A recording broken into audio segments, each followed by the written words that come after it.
पहले मोलैरिटी को किस में कन्वर्ट करना पड़ेगा, समझ लो फिर जाना। मोलैरिटी को पहले मोल फ्रैक्शन में कन्वर्ट करना पड़ेगा, और मोल फ्रैक्शन आपका निकल जाएगा क्योंकि KH आपको दे रखा, और मोल फ्रैक्शन जैसे ही निकलेगा तो पार्शियल प्रेशर भी आपका निकल जाएगा। करो, टेक योर टाइम और आओ।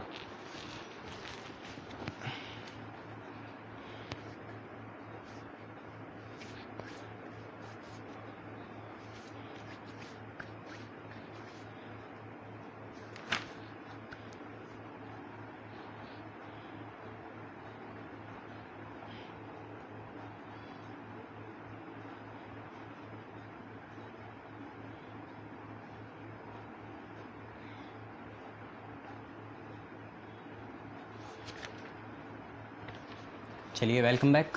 करेंगे कैसे इस क्वेश्चन को, तो फील से करेंगे, एसेंस से करेंगे। ये क्वेश्चन क्या कह रहा है वो समझेंगे और इस क्वेश्चन को एस कर जाएंगे, आगे बढ़ जाएंगे। तो आपसे क्वेश्चन क्या कह रहा है आपने देख लिया, वेरी गुड। क्वेश्चन आपसे कह रहा है कि कितने पार्शियल प्रेशर में ऑक्सीजन की सॉल्युबिलिटी इतनी हो जाएगी, KH दे रखा, और आपसे बोला हुआ density of solution is density of solvent. तो आप ध्यान से देखो, डेंसिटी ऑफ सॉल्यूशन, सॉल्यूशन किसका बन रहा है, ऑक्सीजन प्लस वाटर का जो आपका सॉल्यूशन बन रहा है वो कुछ और नहीं होगा, डेंसिटी ऑफ सॉल्वेंट हो जाएगा। और सॉल्वेंट कुछ और नहीं है, वाटर है। और अगर मैं वाटर की डेंसिटी देखूं तो आपको भी पता है 1 ml में 1 ग्राम होती है, तो आपकी होती है 1 ग्राम पर ml, या आप बोलते हो 1 kg पर लीटर, या 1 ग्राम पर ml। ग्राम ही लेंगे यार क्योंकि 1000 ग्राम लेना पड़ेगा ना, इसलिए। चलो लीटर ले लो, मुझे कोई प्रॉब्लम नहीं है, 1 ग्राम पर ml लो या 1 ग्राम पर लीटर लो, बात एक ही पड़ती है। चलो बहुत बढ़िया, इतना आपको समझ में आ गया। ओके, अब क्या करें, अब सिंपल सी बात है, इस क्वेश्चन को बनाएंगे। आप ये देखो कि मास ऑफ 1 लीटर सॉल्यूशन कितना होगा, क्योंकि पर लीटर है ना डेंसिटी, तो सॉल्यूशन की जो डेंसिटी आप निकाल रहे हो वो पर लीटर निकाल रहे हो, मतलब 1 लीटर सॉल्यूशन का मास कितना होगा। तो आपको पता है पिछले क्वेश्चन में ही करा था कि 1 लीटर कुछ और नहीं होता है, 1000 ग्राम होता है, याद है H2SO4 वाला। तो 1 लीटर सॉल्यूशन का मास कितना होता है, 1000 ग्राम होता है। चलो बहुत बढ़िया। अब उसमें से आपने बोला at what partial pressure O2 will have a solubility of इतनी, ठीक है।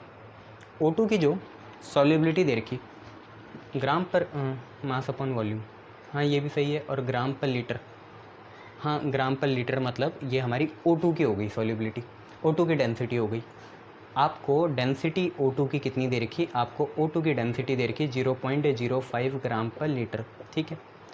इससे आप क्या समझे, इससे आप सिर्फ इतना समझें कि 1 लीटर O2 जो होगा, 1 लीटर जो आपका O2 होगा, O2 1 लीटर O2 में 0.05 ग्राम O2 होगा। यही तो है सिंपल सी बात कि डेंसिटी 0.05 ग्राम पर लीटर है। इसका मतलब क्या हुआ, अगर हम ऑक्सीजन का 1 लीटर लें तो उसमें कितने ग्राम पाए जाएंगे ऑक्सीजन के, सिर्फ 0.05 ग्राम पाए जाएंगे। इसका मतलब बाकी सारी खाली स्पेस होगा।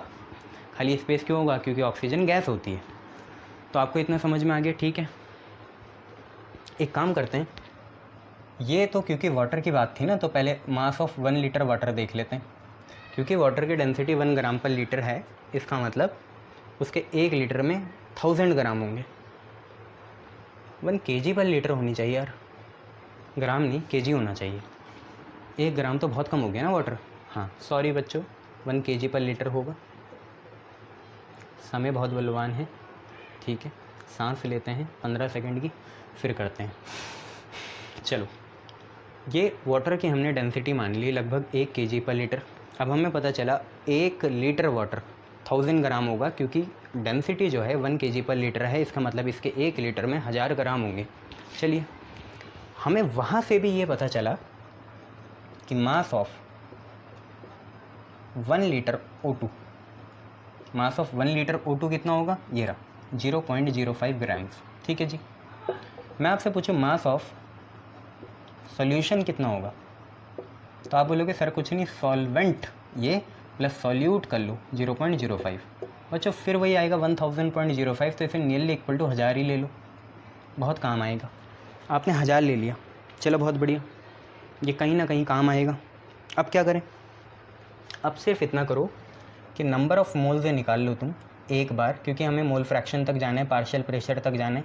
तो नंबर ऑफ़ मोल्स एक बार ऑक्सीजन के निकाल लो और एक बार नंबर ऑफ़ मोल्स निकाल लो तुम वाटर के, क्योंकि वाटर आपका 1000 है, 1000 हमेशा रहता है। देखो 1 लीटर हो तो 1000 लेना है और मास इसका 18 है, तो लगभग वाटर का मॉलिक्यूलर मास 18 होता है ना, तो 55.55 आएगा।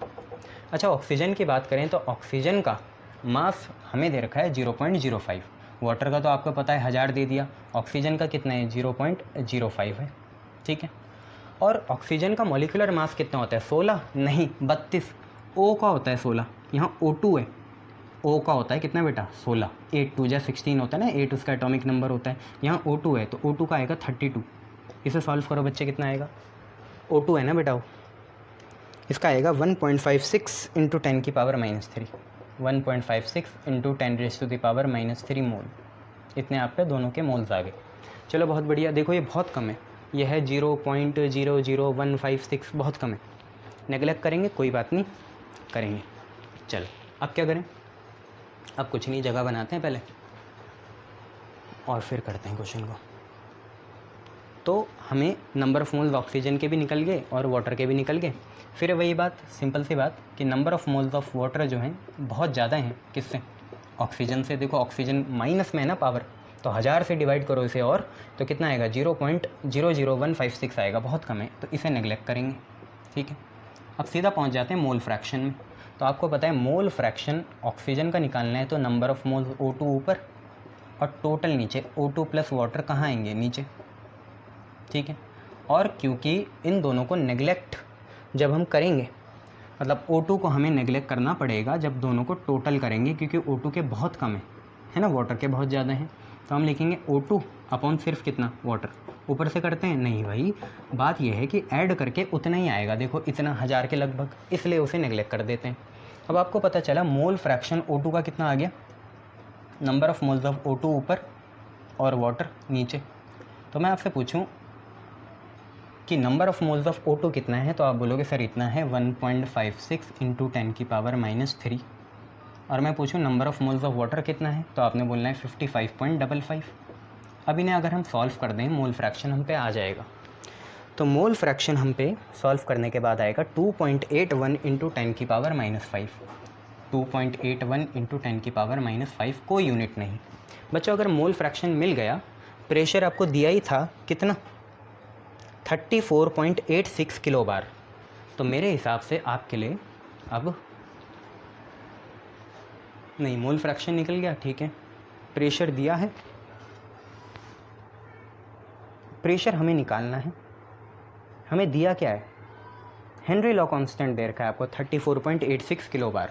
जो आपका हेनरी लॉ कांस्टेंट है KH, वो आपको दिया है कितना 34.86 आपको किलो बार दिया है। चलिए अब अगर हम पे हेनरी कांस्टेंट है, हम पे मोल फ्रैक्शन है, तो मेरे हिसाब से पार्शियल प्रेशर ऑक्सीजन के निकालने में ज़्यादा दिक्कत होगी नहीं, ये होगा mole fraction of O2 into into Henry constant, ये आपका होगा। अब क्योंकि यहाँ पे कर रहा हूँ, मोल फ्रैक्शन ऑफ O2 आपका आया 2.81 इंटू 10⁻⁵ और जो आपका हेनरी कांस्टेंट है वो है 34.86 और किलो मत भूलना, किलो मतलब 10⁻³ तो जो भी आपका आंसर आएगा वो आपका बार में ही आएगा और बार में ही आपका आंसर आएगा लगभग 0.98 बार। आप इसे 1 ना लिखने की ज़रूरत करिए, 0.98 बार इसका आंसर हो जाएगा। क्लियर है बच्चों, शाबाश, ऐसे करते रहो, घबराना नहीं है न्यूमेरिकल से। जब तुम्हारा टीचर ही घबरा नहीं रहा है तो तुम क्यों घबरा रहे हो, करते जाओ, बस बार बार देखते जाओ। कभी कभार ऐसा होता है आप पूरा दिन लगा देते हो, क्वेश्चन समझ में नहीं आता, पर एक की बारी में आ जाता है, कभी कभार तो 5 मिनट में, ऐसे बहुत बार होता है, मान के चलो मेरी बात। चलो नेक्स्ट क्वेश्चन करेंगे, एक और क्वेश्चन करते हैं यहाँ पे और फिर आगे बढ़ते हैं। 2 क्वेश्चन और करते हैं, फिर आज की क्लास को कंक्लूड करते हैं, आज के सेशन को ख़त्म करा जाता है।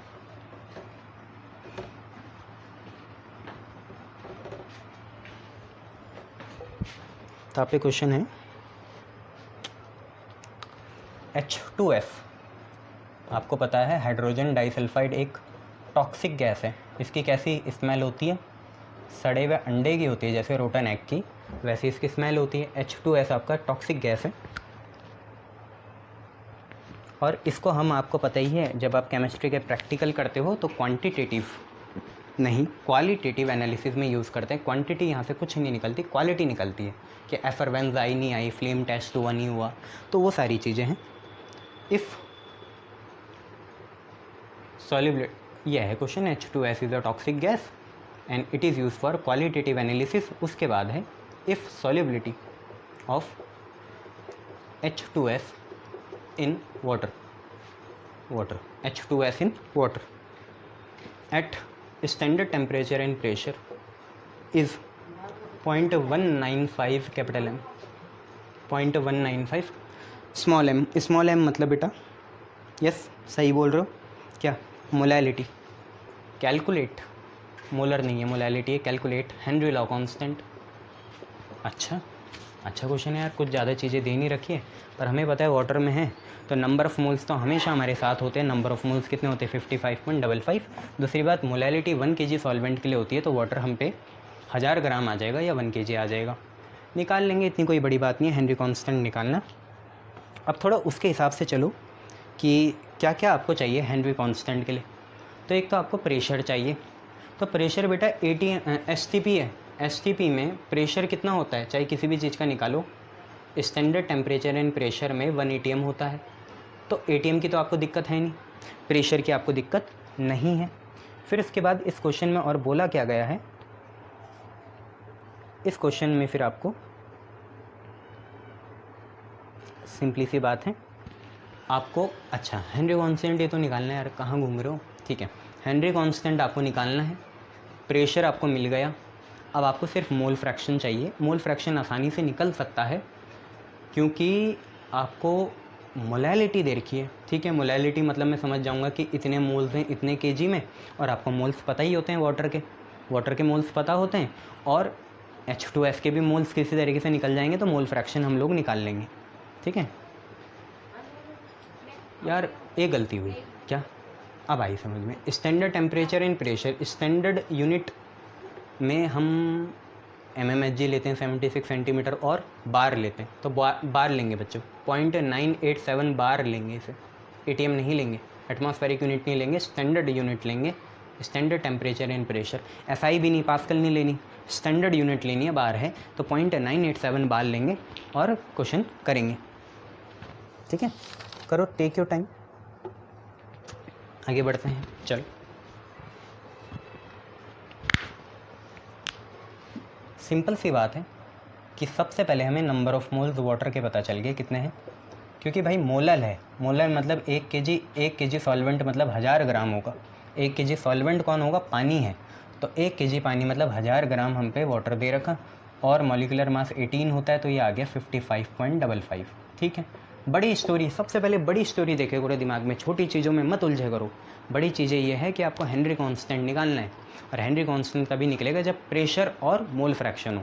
प्रेशर की कहानी ख़त्म, इतना STP में इतना होता है। अब मोल फ्रैक्शन चाहिए, मोल फ्रैक्शन के लिए सबसे पहले आपको इंडिविजुअल मोल्स निकालने पड़ेंगे। तो एक तो मैंने निकाल दिया वाटर का। अब देखो, आपको बोल रखा कि जो सॉल्युबिलिटी है वो 0.195 m है। सॉल्युबिलिटी मतलब ये मत समझना ये मोल फ्रैक्शन है, हाँ मोल फ्रैक्शन नहीं है ये। ठीक है, सॉल्युबिलिटी मतलब मोल फ्रैक्शन नहीं है बच्चे, गुमराह करने के लिए, पर मोल फ्रैक्शन नहीं है वो, ये तो क्वेश्चन बनता ही नहीं फिर। हाँ, आधे बच्चे ऐसे होंगे, ये सॉल्युबिलिटी तुम मान लोगे कि ये क्या है, x मान लोगे इसे, और फिर उसके बाद क्या है, STP में ध्यान लगा भी दोगे तो ये है, दोनों को मल्टीप्लाई कर दोगे, सीधा आंसर निकाल दोगे। मारूंगा, मार खाओगे, ऐसे नहीं करना, बात मानो। ठीक है, सॉरी, चलो मजाक हो जाता है कभी कभार। चलो, ये निकल गया। अब देखो, आपको बोल रखा कि मोलैलिटी क्या है, मोलैलिटी आपकी क्या है। ऑफेंस तो नहीं फील करते तुम, ऐसे मत करे करो यार। मोलैलिटी आपकी कितनी है? 0.195 स्मॉल m है। ठीक है, इसका मतलब क्या हुआ, इसका मतलब सिर्फ इतना हुआ कि 0.195 मोल्स, स्मॉल m क्या है भाई, क्या है स्मॉल m आपकी मोलैलिटी है। तो 0.1, अगर ये मोलैलिटी इतनी है इसका मतलब है 0.195 मोल्स ऑफ H2S होंगे किसमें, 1 kg या 1000 ग्राम किसमें, सॉल्वेंट में। सॉल्वेंट कौन है, वाटर है। इसका मतलब तो यही हुआ। तो मुझे यहाँ के भी तो मोल्स पता चल गए, इतने हैं 1 kg में, ये भी तो 1 kg था, 1 kg ही तो यहाँ यूज़ करा, 1 kg वहाँ भी है। तो मुझे नंबर ऑफ़ मोल्स H2S के भी मिल गए, कितने हैं, 0.195 है। ठीक है, अब मैं मोल फ्रैक्शन निकाल लेता हूँ H2S का। तो नंबर ऑफ़ मोल्स H2S के ऊपर और टोटल नीचे H2S प्लस कितना, वाटर, H2O। बच्चों आप देख पा रहे होंगे ये 55 है, ये 0.195 है। आप नेगलेक्ट भी इसे कर सकते हो, कर लेना, पर नेगलेक्ट कब करे करो, जब ध्यान से देखो यहाँ 1 है ना, जब यहाँ पे ऐसा हो 0.095 हो तब नेगलेक्ट करा जा सकता है। अब तो ये देखो 3 फिगर में आ गया ना, मत करे करो, अभी मत करो, है ना। ये है सर, क्या क्या बातें कैसे रहते हो हर समय, सीख लो ना बेटा, साथ में ही सीख लो, है ना, कर लो, कोई फ़र्क थोड़ी पड़ेगा इतना ज़्यादा। पर मैं तो आपको हर चीज़ का रीज़न बता रहा हूँ, जब 2 हो तो नेगलेक्ट कर दो, ज़्यादा फ़र्क नहीं पड़ेगा। पर अब तो पड़ेगा ना भाई, वहाँ तक तो जाएगा, ये 2 तक खुद है, ये 3 है, तो 5 और 1 6 होगा, 9 और 5 14 होगा, तो वो 7 हो जाएगा। तो 44 तो यही आ गया, और वहाँ पे 5 है, तो 445 बढ़ जाएगा पॉइंट, तो दिक्कत आ जाएगी, इसलिए बोल रहा था। तो number of moles of H2S कितने हैं, 0.195, नीचे भी H2S कितना, 0.195 और 55.55। आप इसे सॉल्व करोगे तो कम से कम आपका आंसर आ जाएगा 0.0035, 0.0035, 0.0035 आ गया। बहुत बढ़िया, बहुत बढ़िया। बस अब क्या करना है, हेनरी कांस्टेंट निकालना है। तो हेनरी कांस्टेंट क्या होगा, mole fraction of H2S into pressure of H2S। और क्योंकि ये आपका जो सोल्यूशन है ये STP में है, तो प्रेशर बार में लोगे, तो बार में कितना है, 0.987 है, और यहाँ पे मोल फ्रैक्शन कितना निकला, 0.0035 निकला। बच्चा अगर हम इसे मल्टीप्लाई करें तो ये कितना आएगा, अच्छा KH चाहिए हमें, सॉरी बच्चों, पार्शियल प्रेशर H2S का यहाँ रहेगा और KH यहाँ रहेगा, ठीक है, सॉरी हो जाता है बहुत बार। तो मोल फ्रैक्शन H2S का आया 0.0, मैं हो गया था मुझे अंदाज़ा, बताओ क्यों, क्योंकि KH जो होता है उसकी पॉजिटिव पावर आती है 10 में, और P ऑफ H2S है 0.987, ठीक है, इंसान है, गलती एक्सेप्ट करते हैं, है ना। चलो KH की वैल्यू कितनी आई, KH की वैल्यू आई 0.987 अपॉन 0.0035। आगे बढ़ जाओ गलती से, वो सही नहीं होता है ना, सही कर देना चाहिए उसी साइन, ताकि गलती बड़ी ना हो जाए। तो बेटा ये आपका 282 बार आ गया लगभग। पर हाँ, अगर ये चीज़ ATM OTM में होती तो लगभग 10 की पावर आ जाता ना, पास्कल में होती तब आ जाता, क्योंकि 1 ATM कितना होता है, 10325 इंटू 10 की पावर 5 होता है ना, 1 ATM इतना पास्कल होता है, 1.01235 इंटू 10 की पावर 5, वहाँ से हो जाता है ये। तो बस इतना आपका क्वेश्चन था, ये ऐसे करना था, हो गया, देखो सही से। एक और क्वेश्चन करोगे, कर लो यार, कोई नहीं, करा तो रहा हूँ, कर लो। चलो नेक्स्ट करते हैं।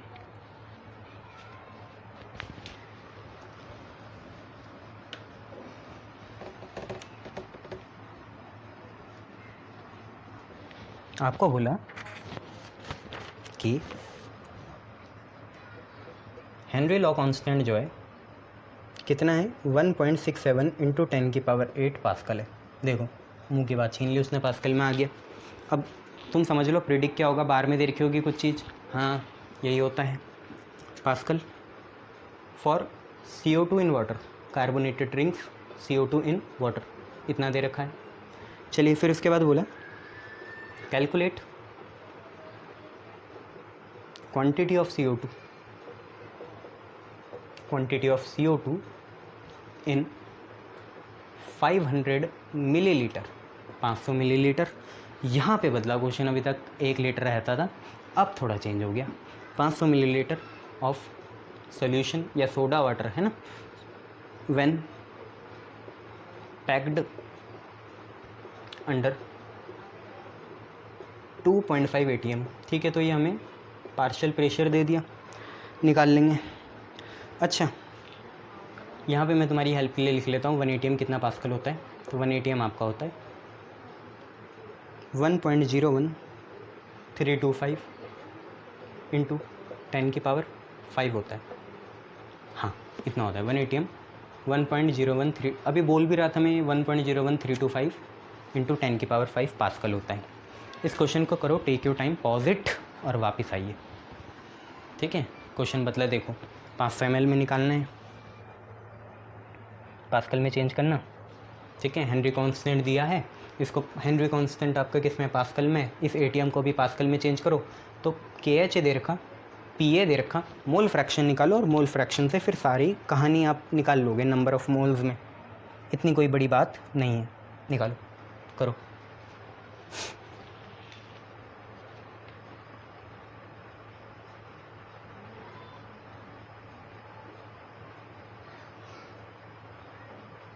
चलो, वेलकम बैक करते हैं। सबसे पहले देखिए, आपको हेनरी कांस्टेंट दे रखा है कितना, 1.67 इंटू 10⁸ पास्कल। ठीक है, बहुत बढ़िया। इसके अलावा आपको दिया क्या है, इसके अलावा आपको पार्शियल प्रेशर दे रखा है किसका, जो चाहिए किसका, CO2 का, वो आपको दे रखा है 2.5 ATM। पर क्योंकि ये पास्कल में है तो ATM को भी पास्कल में कन्वर्ट करेंगे। देखो बेटा, 5 जीरो है ना, तो 1 2 3 4 5 ये सारे मल्टीप्लाई होंगे, तो 101,325 मल्टीप्लाई आपको करना पड़ेगा। ये आपका पास्कल में आएगा बच्चे फिर। ठीक है, 101,325, यस। इसको बाद में करेंगे, एक साथ करेंगे यार, कैलसी है ना तुम लोगों पे, इसलिए कराता हूँ मैं ऐसे। ठीक है, अभी अभी कर लोगे तो फिर। चलो, मोल फ्रैक्शन निकालो CO2 का। कैसे निकालोगे, पार्शियल प्रेशर ऊपर और हेनरी कांस्टेंट नीचे। कितना है, 2.5 इंटू 101,325 अपॉन 1.67 इंटू 10⁸। सॉल्व कर लो, ये तो करना ही पड़ेगा सॉल्व, तभी तो आगे बढ़ोगे। बेटा आपका आएगा 1.517 इंटू 10⁻³ टाइम बचेगा ना, देखो मैं ऐसे ही बता देता हूँ, करना तो तुम्हें ही है ना पेपर, इसलिए 1.517 इंटू 10⁻³ आ गया। चलो बहुत बढ़िया भाई। अब एक चीज़, नंबर ऑफ़ मोल्स वाटर के निकाल लो। कहाँ, इन 500 ml। अच्छा सर, ये नई चीज़ बता दी आपने। अरे कुछ नया नहीं, ध्यान से देखो। जब 1 लीटर होता था तो तुम क्या करते थे, तुम करते थे 1000 ऊपर और 18 नीचे, मॉलिक्यूलर मास नीचे। आज 500 ml है तो क्या करोगे भाई, जब 1 लीटर था मतलब 1000 ml था तो 1000 ऊपर रख रहे थे और 1000/18 कर रहे थे। आज 500 ml है तो कुछ नहीं करोगे, 500/18 ही तो करोगे, 250/9 करोगे। करो इसे, 9 3 जा 27, 9 2 जा 18, 18 आ गया। अब 7 बचेगा, 9 7 जा 63, फिर बचा 7, 9 7 जा 63, 27.7 आ रहा होगा, यस 27.78 है। इतने मोल्स हैं। अरे समझ में आया ना, वो जब 1 लीटर होता था मतलब 1000 ml होता था तो तुम 1000/18 करते थे। आज आप पे कितना है, 500 ml है तो तुम 500/18 करोगे। मोल्स आगे, बस अब क्या करना है तुम्हें, क्वांटिटी निकालनी है। क्वांटिटी मतलब नंबर ऑफ़ मोल्स निकाल लो तो हो जाएगा। ध्यान से देखो, मोल फ्रैक्शन को दोबारा उठाया, मोल फ्रैक्शन जो भी है वो तुम्हारा क्या बनेगा, नंबर ऑफ़ मोल्स CO2 ऊपर, number of moles CO2 plus number of moles of water. तुम्हें पता है इसे नेगलेक्ट करना पड़ेगा, बहुत ही कम है ये, बहुत ही कम आएंगे भाई। वाटर 30 में है, 28 में है, इसलिए तो तुम लिखोगे number of moles of CO2 upon number of moles of water. नीचे से CO2 नेगलेक्ट कर दिया, तो number of moles of CO2 कितने आगे बच्चे, number of moles of CO2 कुछ नहीं होगा, वाटर x CO2 के साथ या मोल फ्रैक्शन के साथ हम H2O के मोल्स मल्टीप्लाई कर देंगे, क्रॉस मल्टीप्लाई तुम्हें आता ही है करना। तो x of CO2 into number of moles of water. CO2 का मोल फ्रैक्शन है 1.517 इंटू 10⁻³ और number of moles of water तुम्हारे हैं 27.78। इसे सॉल्व करना, तुम्हारे मोल्स में आंसर आ जाएगा। तो मैं बता देता हूँ कितना आ रहा है, तुम्हारे आ रहे हैं मोल्स 42.14 इंटू 10⁻³ 42.14 इंटू 10⁻³ इतने मोल्स आ गए। बस क्वेश्चन हो ही गया, क्योंकि क्वांटिटी पूछी है, मतलब ग्राम पूछा है, मोल से नहीं पूछे। अब क्या करें? अरे हमारा सेवियर कहाँ जाएगा? कौन है हमारा सेवियर? मोल कंसेप्ट। मोल्स तो पता चल गए, तो अब हम वो भी निकाल लेंगे। क्या? अमाउंट। ध्यान से देखो, सिंपल सी बात, इसमें करना कुछ थोड़ी है ज़्यादा। कैसे निकालोगे?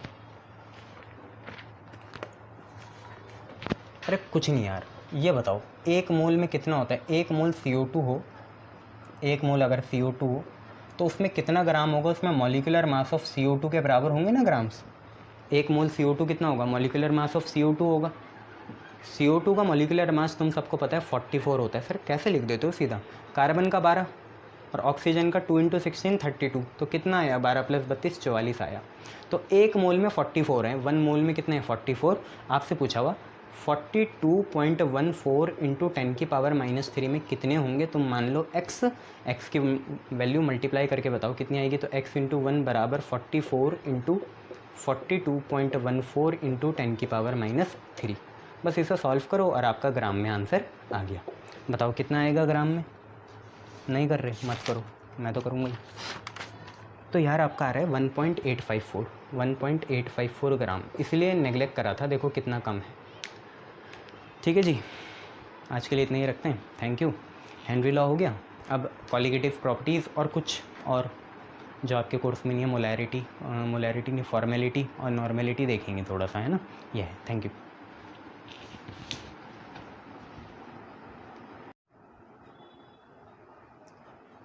Good evening.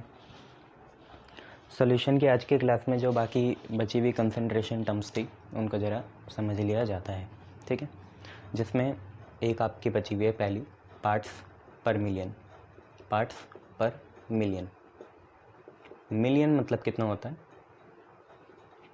1 मिलियन जो होता है mn, वो 10 lakhs के बराबर होता है। लैक्स में आती है 10⁵, तो 10 × 10⁵ आपका 10⁶ हो जाएगा। ठीक है, 10 मिलियन मिलके 100 लाख बनाएंगे, मतलब 1 करोड़ बनाएंगे। ठीक है, और 100 करोड़ मिलके 1 बिलियन बनाते हैं, और 100 बिलियन मिलके 1 ट्रिलियन बनाते हैं। ठीक है, 1000 बिलियन मिलके। तो आपको पता चला पार्ट्स पर मिलियन है क्या। इसको जनरली आपने बहुत बार देखा होगा, ppm बोलते हैं। जब भी हम pm भी बोलते हैं, पार्टिकुलेट मैटर, जब हम कुछ इन्वायरमेंटल डिग्रेडेशन से रिलेटेड कुछ चीज़ें पढ़ते हैं तो उसमें pm आता है कि इतने लेवल का हो गया। ठीक है, तो ppm आप समझो होता क्या है। जैसे आपके घर में जो पानी की सप्लाई आती है तो उसमें हम एक डिसइंफेक्टेंट यूज़ करते हैं ताकि उसके जर्म्स मर जाएं, है ना, जो वाटर सोर्स में होंगे। तो क्लोरीन यूज़ करते हैं, क्लोरीन गैस होती है। ठीक है, वो जर्म्स को क्या कर देती है? मार देती है क्लोरीन गैस। तो क्लोरीन गैस हम कैसे डालते हैं? तो आप ज़रा ये बात समझना कि अगर पानी 10 lakhs kg हो, अगर जो आपका वाटर है जो अभी थोड़ा सा कंटेमिनेटेड है वो 10 lakhs kg होगा, तो आप वहाँ पे सिर्फ उसका 1/1 मिलियन पार्ट क्लोरीन गैस डालोगे। मतलब अगर वाटर 10 लाख टाइम्स है तो क्लोरीन सिर्फ 1 टाइम्स होगा। या आप ये समझ लो कि अगर पानी 10 लाख किलो है तो क्लोरीन गैस उसे 10 लाख किलो के लिए यूज़ करेंगे, सिर्फ 1 kg। ये होता है ppm। ठीक है, या एक और चीज़ से समझ सकते हो, घर में आपकी पानी की टंकी होती है पोर्टेबल वाली, है ना, 1000 लीटर की जो होती है, काले रंग की या नीले रंग की। उसमें अगर आप 1 चम्मच नमक का डाल दो तो क्या वो सॉल्यूशन जो बना वो अब सॉल्टी होगा? ना, वो सॉल्टी नहीं होगा। क्यों? क्योंकि बहुत कम हमने मिनिस्कल क्वांटिटी में साल्ट डाला, या चीनी डालते तब भी ऐसे ही होता। तो इसे हम पार्ट्स पर मिलियन कहते हैं। ठीक है, तो पार्ट्स पर मिलियन क्या होता है? तो अगर हम बात करें ppm ऑफ सॉल्यूट, तो ppm ऑफ सॉल्यूट होगा given weight of solute, solute को b से डिनोट करते हैं, upon total weight of solution, total weight जो सॉल्यूशन का है, और इनटू आप लगाओगे 10⁶, इनटू आपने लगाना है 10⁶, तो ये आपका ppm में आ जाएगा। ठीक है, इतना सा फॉर्मूला है। ppm सॉल्यूट का निकालना है तो मास ऑफ सॉल्यूट ऊपर रखो, टोटल वेट ऑफ सॉल्यूशन नीचे, और 10⁶ इधर। ठीक है, इस पर बेसिक क्वेश्चन कर लीजिए। हाँ, ये लीजिए, तो इस पे बेसिक क्वेश्चन है, ये लीजिए, लिखिए a sample of drinking water, a sample of drinking water was found to be contaminated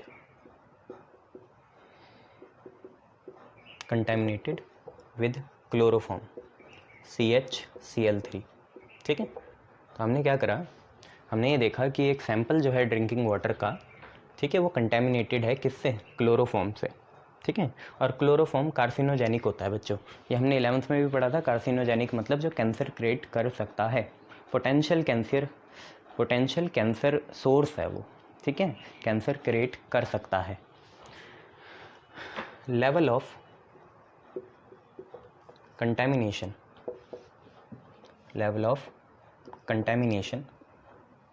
was 15 ppm। Contamination का लेवल है 15 ppm। ठीक है, express this in percentage by mass, इसको हम परसेंटेज बाय मास में एक्सप्रेस करेंगे। और दूसरी चीज़ क्या है, डिटरमाइन मोलैरिटी भी हमको डिटरमाइन करना है।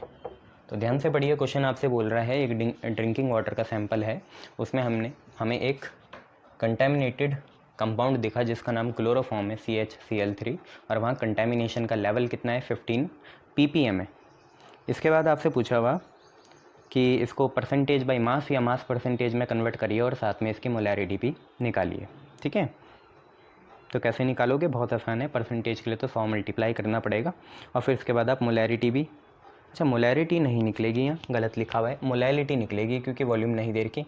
ठीक है, कभी कभार बुक में मिस प्रिंट हो जाता है, तो मोलैलिटी निकलेगी यहाँ पे। मोलैरिटी तो निकल ही नहीं सकती, तो मोलैरिटी भी हम निकाल लेंगे गिवन मास जब हमें ऊपर से पता चल जाएगा। ठीक है, तो हम मोलैलिटी भी निकाल देंगे। वेट ऑफ सॉल्वेंट को हम कुछ मान के चल लेंगे। चलिए करते हैं। ओके, सिंपल सा क्वेश्चन है, देखो ड्रिंकिंग वाटर का सैंपल है, फार्मूला आपको याद है, ppm का क्या होता है, given mass upon total into 10⁶। ठीक है, चलो मैं आपसे एक बात कहता हूँ कि यहाँ पे क्या है, 15 ppm of chloroform in water, मतलब क्या है 15 ppm in chloroform, 15 ppm chloroform in water मतलब क्या है, सिंपल सी बात है, मोल कंसेप्ट लगाएंगे कि 15 ग्राम CHCl3 है इज़ प्रेजेंट इन कितना पानी होगा, 10⁶ ग्राम्स ऑफ वाटर। क्योंकि बच्चे आपने ppm का भी फार्मूला पढ़ा, ppm जो बनी होगी यहाँ पे वो कैसे बनी होगी, ppm में हमने 15 रखा होगा। ठीक है, 15 जो आपका CHCl3 है, और इंटू 10⁶ करा होगा, और नीचे वेट ऑफ सॉल्यूशन रखा होगा। ठीक है, तो आप मुझे एक बात बताइए, समझिए खुद, ये 10⁶ है और ये 15 है। 10⁶ कितना होता है, 10 lakhs होता है।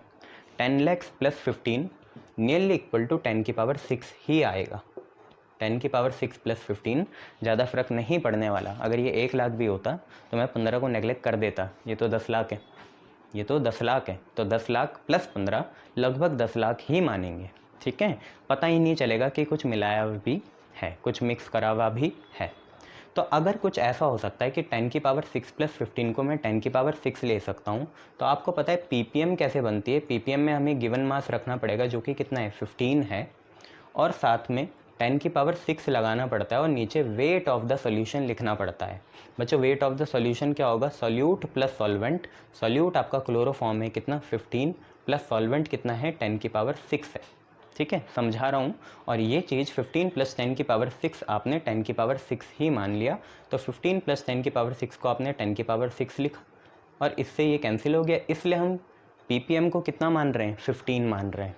ठीक है, तो आपको ये समझ में आया 15 क्यों लिखा हुआ था ppm, क्योंकि अगर आपने वेट ऑफ द सॉल्वेंट जो वाटर है उसे 10 लाख या 10⁶ माना, तो 15 की उसके सामने कोई वर्थ नहीं है, हम उसे नेगलेक्ट कर सकते हैं। ठीक है, तो सिंपल सा ये था इसका एक्सप्लेनेशन कि 15 ppm क्यों बोला। अब आपको ये पता चल गया 15 ppm मतलब क्या है, 15 ग्राम CHCl3 है किसमें, 10 की पावर 6 ग्राम ऑफ वाटर में। बच्चों हमें इसे परसेंटेज बाय मास में कन्वर्ट करना है, किसे, कि CHCl3 अगर 15 ग्राम है किसमें, 10 की power 6 gram solvent of water में, तो इसे परसेंटेज बाय मास में कन्वर्ट करना है। तो पहला आपका यह है कि परसेंटेज निकालनी है आपको CHCl3 की। कैसे निकलेगी बच्चों, वेट ऑफ CHCl3 ऊपर लिखना पड़ेगा, टोटल वेट है नीचे, और परसेंटेज के लिए क्या लगाते हैं 100, और यहाँ पे लिखते हैं परसेंट। ठीक है, परसेंट मतलब 1/100 होता है, तो कोई दिक्कत नहीं आती। तो जो आपको 15 ppm दे रखा था उसे आपको परसेंटेज में चेंज करना है। ppm हमेशा किसकी होती है, जो कम होता है, वाटर की कभी नहीं निकालोगे ppm उस चीज़ की निकालोगे जो मिक्स कराया आपने कम क्वांटिटी में, जैसे कभी वाटर कर दिया, जैसे कभी CHCl3 है, या जैसे कभी क्लोरीन है। तो ध्यान से देखिए परसेंटेज किसी भी चीज़ की कैसे निकलती है, गिवन अपॉन टोटल इंटू 100, है ना, गिवन अपॉन टोटल इंटू 100। बच्चों गिवन कितना है, CHCl3 हमने ppm से ही निकाला, हमें पता चला 15 ppm मतलब गिवन कितना है, CHCl3 15 ग्राम है, तो यहाँ पे 15 लिख दिया। और टोटल कितना है भाई, टोटल आपको पता है कि टोटल तो होना ये था 10 की पावर 6 + 15, पर इसे नियरली इक्वल टू हमने कितना ले लिया, 10 की पावर 6 ही ले लिया। तो यहाँ पे टोटल कितना ले लेंगे, 10 की पावर 6 ले लेंगे, 15 लिखने की ज़रूरत नहीं है। और इंटू आप 100 लगाना और यहाँ परसेंटेज लिख देना। तो बच्चे यहाँ से 2 0 से 2 0 कैंसिल होंगे, तो आप पे बचेगा 15/10 की पावर 4, और यहाँ पे आप लिख दोगे परसेंटेज। ठीक है, ये आपका परसेंट में आ गया। ठीक है, परसेंट का सिंबल बना लो, और कुछ करना है तो 15 × 10 की पावर -4 कर लेना, पर मेरे को तो ऐसे भी ठीक लग रहा है, तो 15 × 10 की पावर 4 आ गया। अब इसके बाद मोलैलिटी निकालनी है बच्चे, मोलैलिटी। तो मोलैलिटी क्या होता है, अगर आपको याद हो तो ये तो पहला हो गया। दूसरा आपको मोलैलिटी निकालना है। तो मोलैलिटी क्या होता है, number of moles of solute, जो कि कौन है CHCl3 upon weight of solvent, solvent कौन है, वाटर है, और इंटू 100 लगाते हैं। आज नहीं लगाएंगे क्योंकि आज तो आपको ppm में दे रखा ना, तो ये ग्राम में है तो ये भी ग्राम में है, ये kg में है तो ये भी kg में है, तो 100 लगाने की आपको ज़रूरत नहीं है आज। ठीक है, ये याद रखना। करें,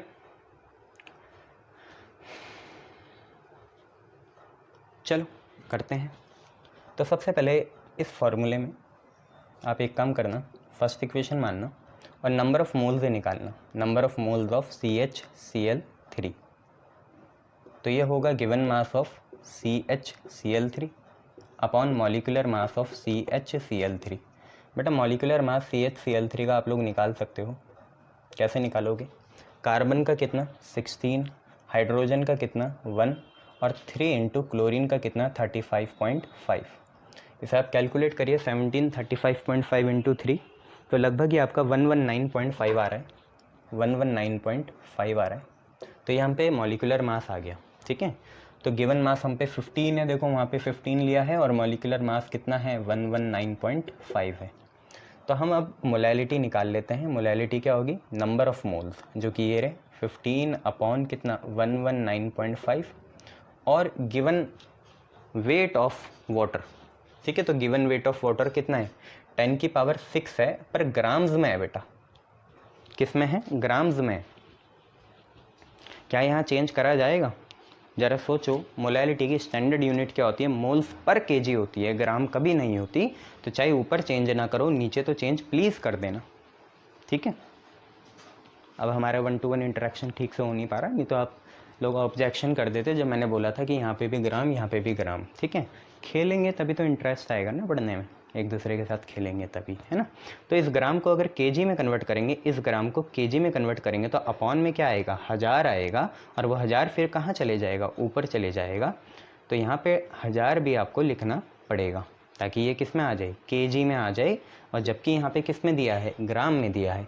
बेटा इसे कैलकुलेट करो तो 15 अपॉन कितना हुआ 119.5, और ध्यान से देखिए ये 3 जीरो हैं और ये 6 जीरो हैं, तो जब 3 जीरो इसको काटेंगे तो नीचे 1000 बचेगा। ठीक है, 10 की पावर 3 बचेगा नीचे। अब इसे आप कैलकुलेट करिए और मुझे मोलैलिटी बताइए कितनी आ रही है। तो यस, इट इज़ 1.25 इंटू 10 की पावर -4, 1.25 इंटू 10 की पावर -4, और यूनिट मोल्स पर केजी। तो ये आपका आंसर आ जाएगा। ठीक है, मैं अच्छे ही क्वेश्चन कराऊंगा, आपको एंटरटेन करने के लिए नहीं हूँ मैं यहाँ, रियलिटी से फेस करेंगे और देखेंगे क्वेश्चन कैसे हैं, है ना। सारे मोल कंसेप्ट पे बेस हैं, इजी वाले आगे आने वाले हैं, ये तो वैसे वाले हैं। चलिए एक और क्वेश्चन मिल जाए इसका तो बात बन जाए।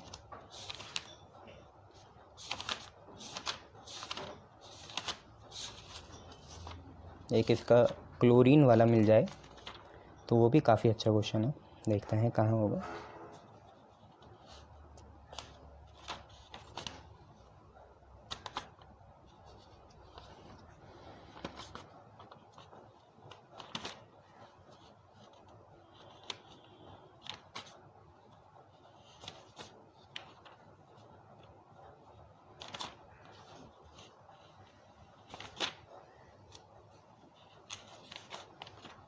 चलिए वो कभी और ही देख पाएंगे, फिर अभी तो दिख नहीं रहा है।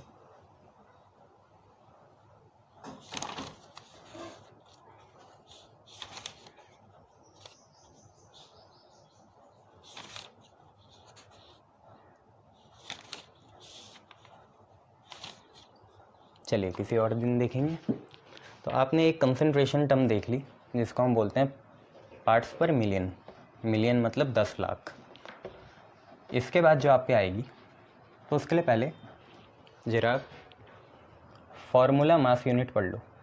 फार्मूला मास यूनिट क्या होता है, ठीक है, मूल कंसेप्ट ही है जो 11th में पढ़ा था। फार्मूला मास यूनिट क्या होता है, generally formula mass unit covalent compound के लिए यूज़ नहीं करते हैं, only for ionic compound use करते हैं। फार्मूला मास सिर्फ आयनिक कंपाउंड के लिए यूज़ करा जाता है, ठीक है, ओनली फॉर आयनिक कंपाउंड। तो आप क्या बोल सकते हो इसे, बेसिकली फार्मूला मास यूनिट क्या है, it is molecular mass for ionic compound. जो आप मॉलिक्यूलर मास निकालते थे ना, किसके लिए, किसी भी चीज़ के लिए, तो स्पेसिफिकली आज उसे आयनिक कंपाउंड के लिए क्या बोल दिया, फार्मूला मास यूनिट बोल दिया। इतना क्लियर। फार्मूला मास यूनिट आपका कुछ और नहीं है, मॉलिक्यूलर मास ही है, पर किसके लिए है, आयनिक कंपाउंड के लिए। जैसे मैंने यहाँ लिखा मॉलिक्यूलर मास ऑफ NaCl, तो ये कुछ और नहीं होगा, ये फार्मूला मास ऑफ NaCl ही होगा, ठीक है। NaCl क्योंकि एक आयनिक कंपाउंड है तो इसका मॉलिक्यूलर मास और फार्मूला मास क्या होगा, सेम ही होगा। आपको पता है कैसे निकलेगा, Na का 23 और क्लोरीन कितना होता है 35.5 होता है। इसको आप करोगे ऐसे 58.5 ग्राम पर मोल आपका या तो मॉलिक्यूलर मास और या तो फार्मूला मास कहलाएगा। जितने भी आपको आयनिक कंपाउंड दिमाग में आ रहे हैं, जैसे KCl हो गया, मोहर सॉल्ट हो गया, ठीक है, यूरिया हो गया, यूरिया कोवेलेंट है आयनिक है, पार्शियली कोवेलेंट है वो, है ना, तो यूरिया को भी आयनिक फॉर्म से ही निकालते हैं। और जितने आपको आ रहे हैं वो सारे क्या आपको मॉलिक्यूलर मास डिटरमाइन करना आता है, तो फार्मूला मास कोई बड़ी एक इशू नहीं है, मॉलिक्यूलर मास के जैसे ही करेंगे। बेटा फार्मूला मास से रिलेटेड जो हम पे होती है यूनिट या कंसंट्रेशन टर्म, उसे हम बोलते हैं फॉर्मेलिटी, और जिसको हम कैपिटल F से नोट करते हैं, ठीक है। फॉर्मेलिटी क्या है, बस टोटल नीचे रखेंगे और फार्मूला मास यूनिट ऊपर रख देंगे, ठीक है। फॉर्मेलिटी सिर्फ किसके लिए है, आपको ये भी याद रखना है, सिर्फ किसके लिए है, आयनिक कंपाउंड के लिए है फॉर्मेलिटी, ठीक है। और फॉर्मेलिटी कुछ और नहीं है, फॉर्मेलिटी आयनिक कंपाउंड की मोलैरिटी है, आयनिक कंपाउंड की मोलैरिटी के जैसा है। बस इसमें फ़र्क इतना है कि मोलैरिटी में तो मोल्स लेते हैं, फॉर्मेलिटी में मोल्स नहीं लेते, सिर्फ गिवन मास लिखते हैं, ठीक है। यह है फार्मूला मास यूनिट। आप एक और चीज़ समझ सकते हो, फार्मूला मास यूनिट क्या है कि आयनिक कंपाउंड जो है उसके एक मोल का मास, आयनिक कंपाउंड के एक मोल का जो मास होता है उसे हम फार्मूला मास यूनिट कहते हैं, ठीक है, आयनिक कंपाउंड के एक मोल का मास। अब फॉर्मेलिटी का फार्मूला लिखने जा रहे हैं, तो फॉर्मेलिटी का फार्मूला है number of gram formula mass of solute ही रहेगा, number of gram formula mass of solute upon total volume of solution. और सॉल्यूशन ml में दे रखा तो लीटर में चेंज करना, क्योंकि यहाँ पे लीटर ही रहेगा, ठीक है। तो number of gram formula mass of solute और total volume of a solution in litre. ये आपके कोर्स में नहीं है, बस थोड़ा सा याद रखना, चलेगा वैसे ही। अगर मैं क्वेश्चन बना दूँ तो बहुत आसान है, कुछ नहीं। मान लो कि आप पे 2 ग्राम फार्मूला मास है, ठीक है। तो 2 ग्राम फार्मूला मास का कितना होगा फॉर्मेलिटी, तो वो निकाल लेते हैं एक बार, है ना।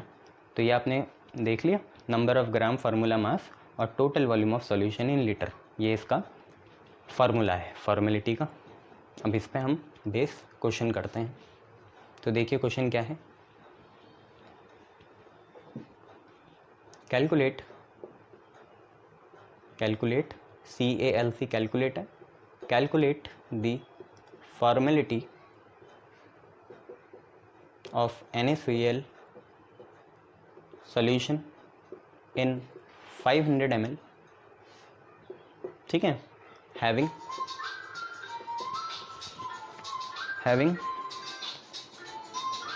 एक मिनट,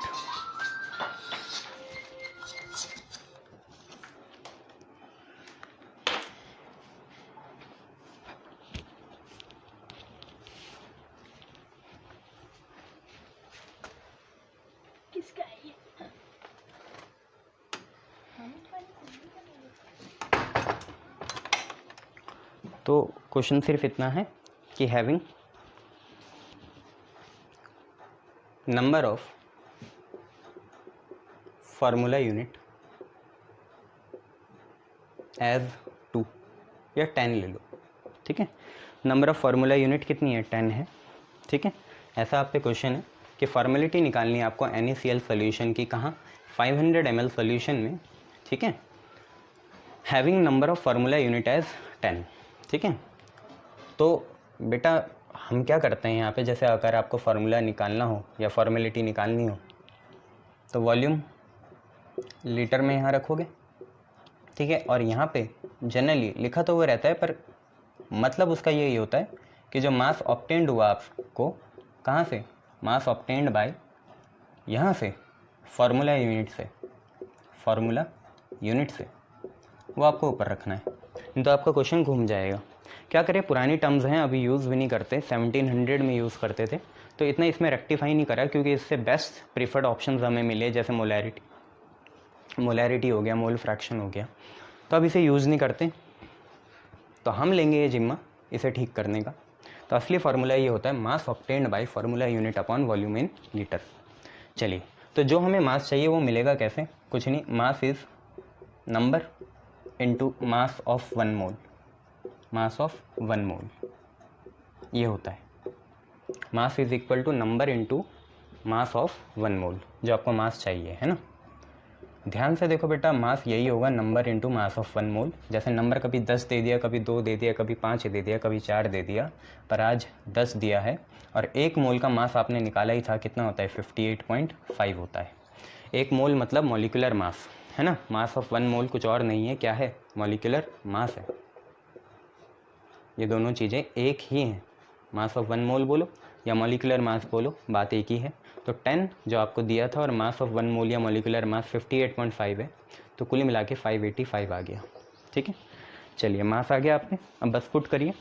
तो देखिए फॉर्मेलिटी आई कितनी, तो फॉर्मेलिटी मास ऑब्टेन्ड कितना है, 585 है, और वॉल्यूम कितनी है, 500 है, पर ml में है, तो लीटर में चेंज करने के लिए अपॉन में क्या आएगा, 1000 आएगा, और वो 1000 कहाँ चले जाएगा, ऊपर चले जाएगा। इससे ये कैंसिल होगा बेटा। अब मल्टीप्लाई आप कर सकते हो, 585 इंटू 2 कर देना, आपका आंसर आ जाएगा, ठीक है। बहुत बड़ी यूनिट थी इसलिए यूज़ नहीं करते, बहुत बार 4-5 फिगर्स में जाती थी, इसलिए फॉर्मेलिटी को यूज़ नहीं करते।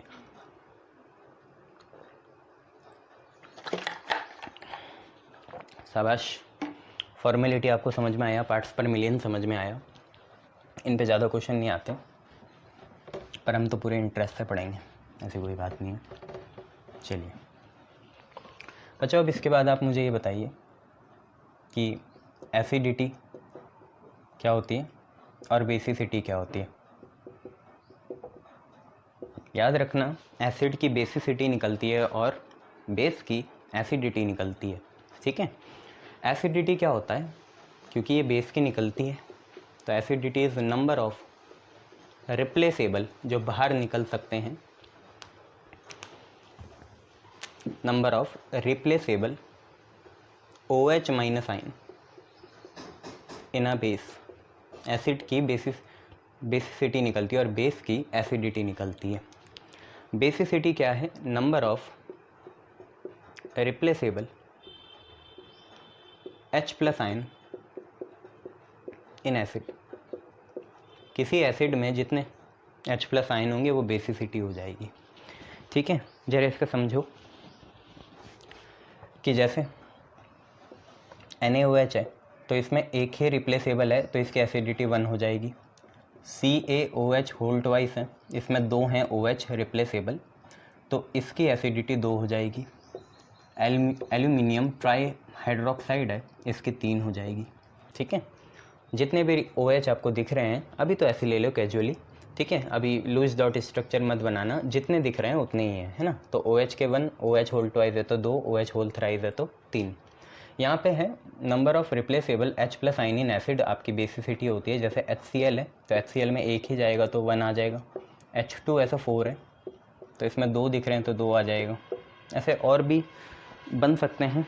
ठीक है, H3PO3 तो नहीं होगा पर H3PO4 होगा तो H3PO4 में 3 निकल जाएंगे, 3 में तो 2 ही निकल पाएंगे। ठीक है, तो ये बेसिसिटी होती है ना, एसिडिटी बेसिसिटी, है ना। और एक और चीज़ आप पढ़ लो, रिप्लेसेबल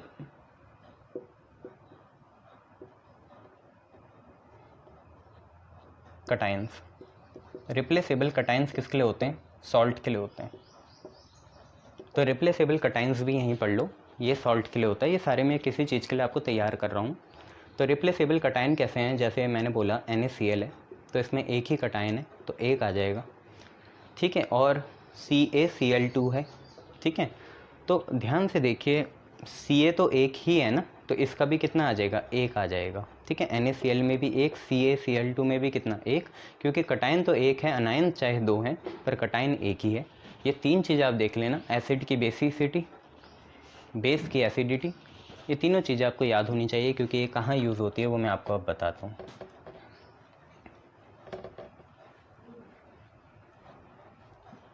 एक आखिरी कंसंट्रेशन जो आप पे टर्म है आखिरी, वो आपकी कंसंट्रेशन टर्म क्या है? उसको हम बोलते हैं नॉर्मेलिटी। नॉर्मेलिटी कैपिटल N से डिनोट होती है। ठीक है, और नॉर्मेलिटी का फार्मूला मोलैरिटी के जैसा ही होता है। Normality is number of gram equivalent, gram equivalent of solute, number of gram equivalent of solute जो आपका B है, अपॉन मोलैरिटी के जैसा ही है, वॉल्यूम आपको लेनी पड़ेगी लीटर में। ठीक है, ये है। अच्छा, अब इसको अगर हम आगे बढ़ाएं तो number of gram equivalent solute का क्या होता है? तो नंबर ऑफ ग्राम इक्विवेलेंट होता है गिवन मास, गिवन जो आपका मास है मतलब आपका WB, अपॉन आपका इक्विवेलेंट मास। मॉलिक्यूलर नहीं आता यहाँ, इक्विवेलेंट मास आता है। और साथ में अपॉन में क्या चलेगा? इक्विवेलेंट मास को आप EB लिख लिया करो, EB। ठीक है, EB लिख लिया करो इक्विवेलेंट मास को। और नीचे चल रहा है आपका वॉल्यूम, किस में? लीटर में, पर दिया आपको जनरली मिलीलीटर में रहेगा तो 1000 लगाना पड़ेगा। ठीक है, नंबर ऑफ ग्राम इक्विवेलेंट क्या होता है? Given mass upon equivalent mass. बच्चों प्रिंसिपल डिवीजन ये है, तो इक्विवेलेंट मास ने नीचे जाना है तो WB ऊपर, EB इधर, वॉल्यूम इधर, और वॉल्यूम हमेशा याद रखना लीटर में होनी चाहिए। ठीक है, वॉल्यूम आपकी लीटर में होनी चाहिए, नहीं है तो 1000 लगाओगे। अच्छा, इसके बाद इक्विवेलेंट मास देखो क्या होता है। इक्विवेलेंट मास जो आपने EB लिखा, ये 3 तरीके से हो सकता है, या तो एसिड के लिए, या बेस के लिए, या सॉल्ट के लिए। इक्विवेलेंट मास क्या होता है? सिंपल सी बात, एसिड की क्या निकालते हैं? बेसिसिटी, तो मॉलिक्यूलर मास अपॉन एसिड के लिए निकाल रहा हूँ तो बेसिसिटी। इक्विवेलेंट मास किसी एसिड के लिए क्या होता है, molecular mass upon basicity. Base के लिए देखें तो मॉलिक्यूलर मास और बेस के साथ होती है एसिडिटी, तो यहाँ पे लिखा जाएगा एसिडिटी। ठीक है, इक्विवेलेंट मास बेस के लिए क्या होगा, मॉलिक्यूलर मास उठाओ और एसिडिटी से डिवाइड करो, और यहाँ मॉलिक्यूलर मास अपॉन कितना है, बेसिसिटी है। और सॉल्ट के लिए वही मॉलिक्यूलर मास और जो आपको अभी बताया था रिप्लेसेबल कटायन, या जिसको हम लिखते हैं पॉजिटिव वैलेंसी, पॉजिटिव वैलेंसी। तो ये सारी चीज़ें हैं, तो आपको समझ में आया।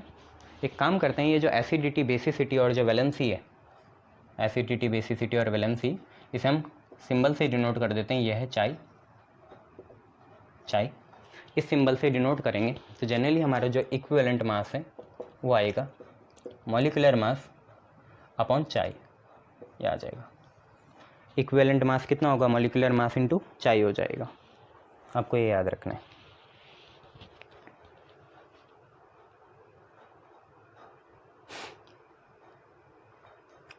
ठीक है, शाबाश। इसके बाद इसमें और क्या है देखते हैं।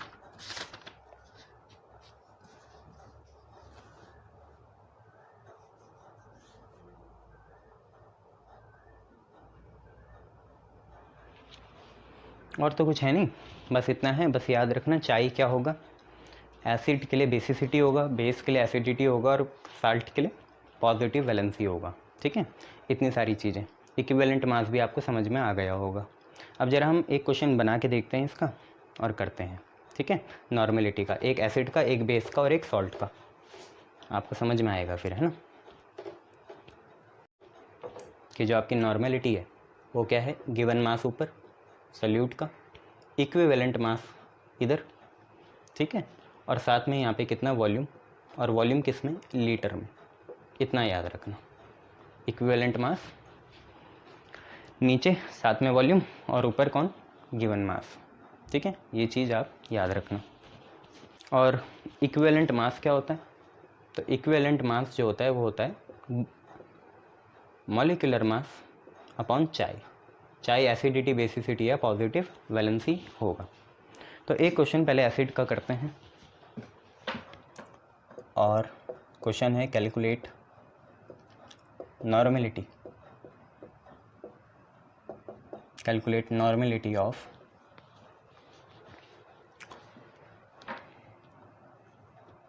20 grams of H2SO4 in, let us say, 200 ml solution of it, 200 ml solution of it। ठीक है, तो हम पे ये क्वेश्चन है, हमें नॉर्मेलिटी निकालनी है किसकी, 20 ग्राम H2SO4 की, कहाँ, उसके 200 ml सॉल्यूशन में। तो बेटा सॉल्यूशन में H2SO4 के साथ पानी ही होगा, डिल्यूट है, तो ये जो 20 ग्राम ही है WB बनेगा, 20 ग्राम आ गया।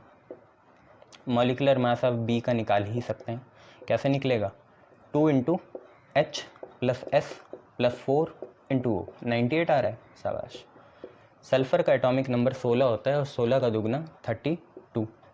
ऑक्सीजन का एटॉमिक नंबर 8 होता है, 8 का 4 टाइम्स, 8 का 2 टाइम्स 16, 34 और 64, 98 ग्राम पर मोल। अब आप क्यों ना इक्विवेलेंट मास निकाल लें, तो होता है मॉलिक्यूलर मास अपॉन चाय। कैसे निकलेगा, ध्यान से देखो, H2SO4 कंप्लीट डिसोसिएशन करेगा, स्ट्रॉन्ग एसिड है, तो जब ये टूटेगा तो 2H positive plus SO4 2 minus बनेगा। आप देखो चाय की वैल्यू कितनी है, कितने, मतलब एसिड की तो बेसिसिटी निकलती है ना, तो बेसिसिटी कितनी है इसकी, मैं आपसे पूछूँ इसकी बेसिसिटी कितनी है, मतलब चाय कितना है, तो आप बोलोगे सर क्योंकि 2 निकल रहे हैं तो 2 है। ठीक है, शाबाश। तो मॉलिक्यूलर मास आपका 98 है, और जो आपका चाय आया, चाय आपका कितना है, 2 आया, कुल मिला के आपका 49 ग्राम पर मोल आ गया, 49 ग्राम पर मोल। अब इसके बाद आपको क्या करना है, सिर्फ डालना है, तो नॉर्मेलिटी, गिवन मास कितना है, गिवन मास 20 है, शाबाश। इक्विवेलेंट मास जो है वो खुल के क्या आया, MB बाई चाय आया। ठीक है, EB की वैल्यू क्या है, MB बाई चाय, EB नीचे आएगा, तो MB आपका कितना है, 98 है। अच्छा EB आपने पूरा निकाल लिया ना, ठीक है, तो EB की वैल्यू कितनी है, 49 है, सीधा डालो यहाँ, नहीं तो वैसे भी कर सकते थे 98/2, और वॉल्यूम लीटर में होनी चाहिए, पर ml में दे रखी तो 200 लगाओगे और यहाँ पे 1000 भी लगाओगे, ठीक है। अब 200 इसे कितने बार काटेगा, 5 बार, 25 या 100/49 इज़ कैलकुलेटिव, ठीक है। आप कैलकुलेट कर लेना, 2 पॉइंट समथिंग कुछ आएगा। यूनिट मैं बता देता हूँ क्योंकि मोल्स नहीं है आज के बाद, ग्राम इक्विवेलेंट है, तो ग्राम इक्विवेलेंट पर लीटर ये इसकी यूनिट आ जाएगी, ठीक है, ग्राम इक्विवेलेंट पर लीटर, ठीक है। तो ये है, एक आप घर से करिए, सारी वैल्यू यही है, बस यहाँ पे अब MgOH होल ट्वाइस लेते हैं और आप ये घर से करके आना। मैग्नीशियम 24 होगा, एटॉमिक नंबर 12 होता है, 12 का दुगना 24 होता है, तो ये आप घर से करके आना, नॉर्मेलिटी यहीं पे ख़त्म होता हुआ।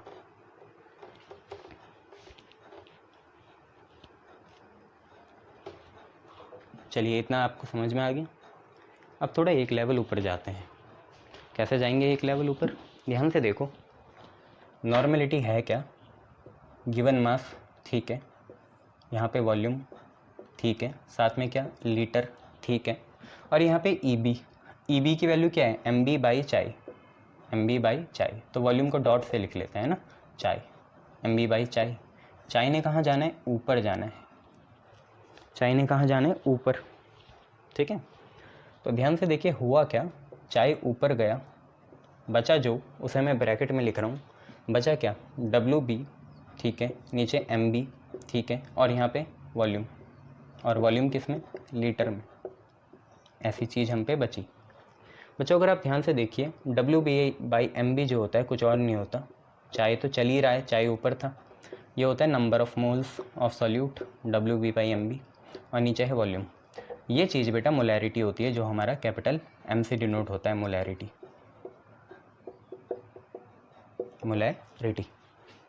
ठीक है। तो अगर ये चीज़ आपकी मोलैरिटी है तो आपको पता चला नॉर्मेलिटी इज़ चाय आपका एसिडिटी, बेसिसिटी या पॉजिटिव वैलेंसी है, चाय टाइम्स ऑफ मोलैरिटी, आपको ये पता चला। ये क्या चीज़ है, नॉर्मेलिटी, ये क्या चीज़ है, मोलैरिटी, ये क्या चीज़ है, एसिडिटी, बेसिसिटी, जिसे हम चाय बोलते हैं।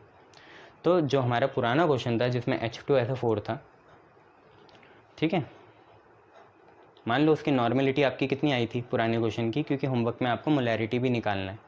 मान लो उसकी नॉर्मेलिटी आई थी 100/49, मैं आपसे बोलूँ उसकी मोलैरिटी भी निकाल दो अब, तो आप क्या बोलोगे, मोलैरिटी कुछ और नहीं है, N/चाय है, N/चाय है ना। मोलैरिटी का फॉर्मूला आपने अभी देखा कितना है, N/चाय, यहाँ से देखो मोलैरिटी कितना है, N/चाय है। तो अगर मैं आपसे पूछता अगर मोलैरिटी N/चाय है और अगर N आपका 100/49 निकल गया, N आपका 100/49 निकल गया, नीचे चाय है, तो H2SO4 के लिए चाय 2 होगा, तो ये लगभग 50 आ जाएगा, मतलब 50/49, सिंपल सी बात, 50/49 आ गया, क्लियर है। या आप बोल सकते थे कि नॉर्मेलिटी जो मोलैरिटी जो होती वो नॉर्मेलिटी का क्या होती, आधा होती, ठीक है, ये चीज़ है। तो आप जो आपको क्वेश्चन दिया है CaMgOH होल ट्वाइस वाला, उसमें मोलैरिटी भी निकालना और नॉर्मेलिटी भी निकालना, ठीक है, शाबाश।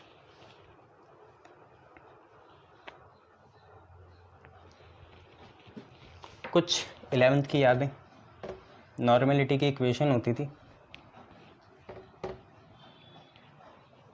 मान लो कि इफ़ ग्राम, जो आपका ग्राम इक्विवेलेंट है, ग्राम इक्विवेलेंट नोट में लिखना है इसे ना, कि अगर आपके ग्राम इक्विवेलेंट क्या होते, सेम होते,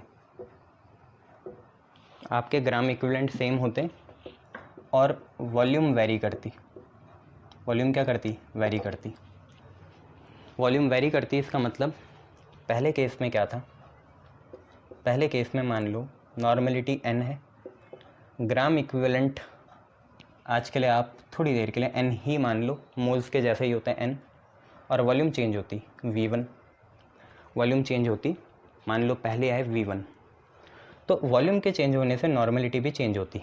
नॉर्मेलिटी चेंज कब नहीं होती, कि जब दोनों चेंज नहीं होते, N भी चेंज ना होता और V भी चेंज ना होता। या नॉर्मेलिटी कब चेंज नहीं होती, जब दोनों या तो डबल हो जाते तो 2 से 2 कैंसिल, या ट्रिपल हो जाते तो 3 से 3 कैंसिल, या 1/3 हो जाते तो 1/3 से 1/3 ऊपर नीचे कैंसिल हो जाता। तो इक्वल प्रोपोर्शन में चेंज आता तब भी नॉर्मेलिटी चेंज नहीं होती, और अगर चेंज भी नहीं आता तब भी नॉर्मेलिटी चेंज नहीं होती। एक भी फैक्टर चेंज हुआ तो वो नॉर्मेलिटी को चेंज कर देगा। शाबाश।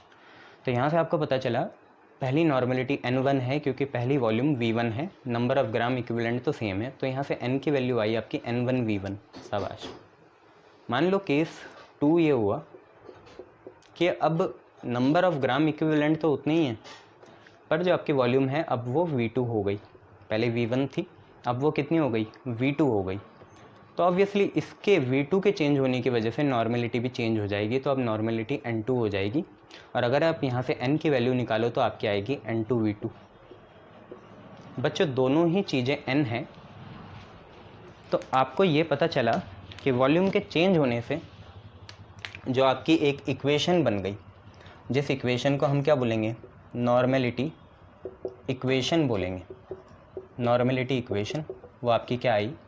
n बराबर कितने के? N1 V1 और यहाँ पे कितना? N2 V2। Mind it, N1 क्या है? पहली नॉर्मेलिटी। N2 क्या है? दूसरी नॉर्मेलिटी। V1 क्या है? पहली वॉल्यूम। V2 क्या है? दूसरी वॉल्यूम। और स्मॉल n को हमने क्या माना है? नंबर ऑफ ग्राम इक्विवेलेंट माना है। जो ये वॉल्यूम चेंज हुई इसको जनरली हम बोलते हैं डिल्यूशन, कि पानी बढ़ गया या पानी बढ़ा दिया, डिल्यूट कर दिया। तो अपॉन डिल्यूशन आपकी नॉर्मेलिटी की इक्वेशन ये रही, पर बेसिकली आपको इतनी याद रखनी है N1 V1 is equal to N2 V2। ठीक है, ये याद रखना। शाबाश। अब अगर आपको ये चीज़ समझ में आ गई है तो एक इस पे ही बेस क्वेश्चन कर लिया जाए। तो क्या है कि a solution have normality 5 when volume is, देखो हमें कंसेप्ट समझना है, मैं इसे कॉम्प्लेक्स बना सकता हूँ, रूट लिख के 2 3 4 लिख के, सिंपल सा है। वॉल्यूम इज़ 10 लीटर, नॉर्मेलिटी 5 है, यूजुअल यूनिट आपको पता ही है, ग्राम इक्विवेलेंट पर लीटर ये होती है। Now it is diluted. अब इसमें 2 कंडीशन, 15 लीटर ऐसे लिख लेते हैं, डिल्यूटेड टू 10 लीटर, 10 लीटर क्यों? डिल्यूटेड टू 20 लीटर, और दूसरा है डिल्यूटेड बाय 5 लीटर। ठीक है, फाइंड न्यू नॉर्मेलिटी, नई नॉर्मेलिटी आपको निकालनी है। तो ये क्वेश्चन उस पे ही है, नॉर्मेलिटी इक्वेशन पे बेस है, क्योंकि ग्राम इक्विवेलेंट तो रहने सेम है। आप पानी कितना भी बढ़ा दो, अगर आपने 1 चम्मच नमक डाला हो तो एक पानी के गिलास में भी कितना है? 1 चम्मच नमक ही है, और उस पानी के गिलास जिसमें नमक है उसको आप 1 लीटर बॉटल में भी डाल दो तो अभी भी नमक कितना है? 1 चम्मच ही है। ठीक है, तो 1 चम्मच आपके ऊपर है, आप ग्राम में लो, ग्राम इक्विवेलेंट में लो या मोल्स में लो, चेंज होने वाले नहीं है।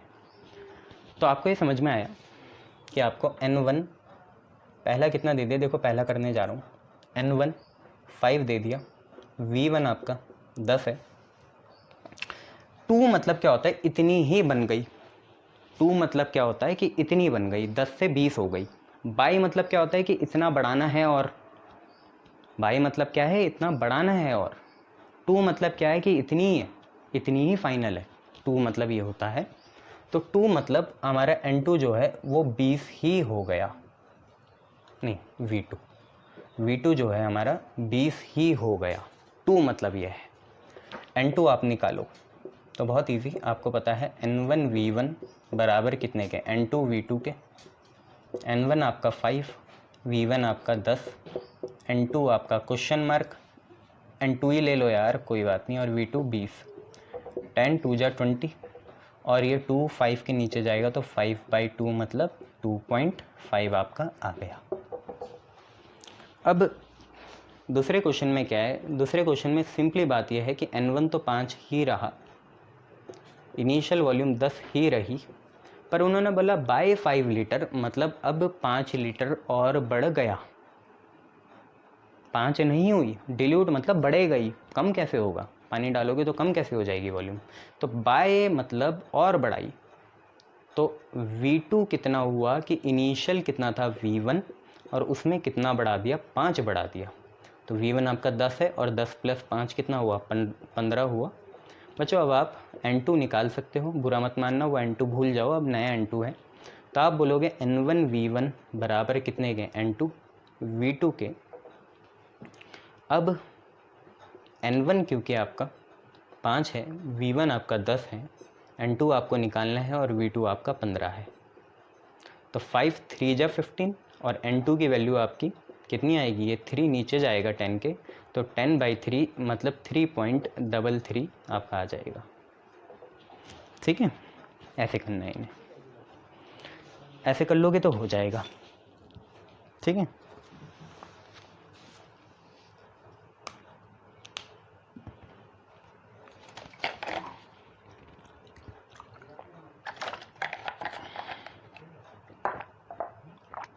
शाबाश।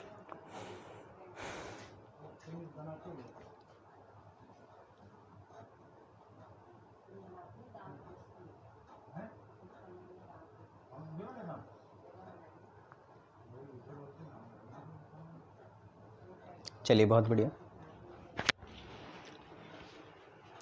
इसके बाद आप जरा नॉर्मेलिटी ऑफ मिक्सचर देख लो।